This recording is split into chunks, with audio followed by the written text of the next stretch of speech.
Guys আমরা বৈষ্ণব দেবী মন্দিরে চলে এসেছি, দেখাবো তোমাদেরকে কেমন দেখতে বৈষ্ণব দেবী মন্দির। Hello guys, welcome back to our channel.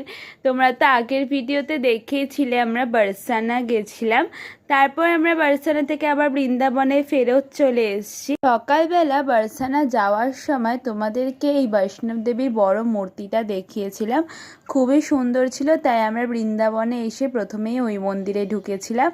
খুবই বড় মূর্তি, তোমরা দেখতেই পেলে, খুব সুন্দর ভেতরেও মন্দিরটা ছিল। তারপর সেখান থেকে আমরা আরেকটা মন্দিরে চলে গেছি, সেটাও খুব সুন্দর আর বড় মন্দির ছিল। ভেতরে ক্যামেরা অ্যালাউড ছিল না, তাই ভেতরে আমরা ভিডিও করতে পারিনি। ভেতরেও কৃষ্ণ রাধার মূর্তিটা খুবই সুন্দর ছিল, তোমরা অবশ্যই যেও।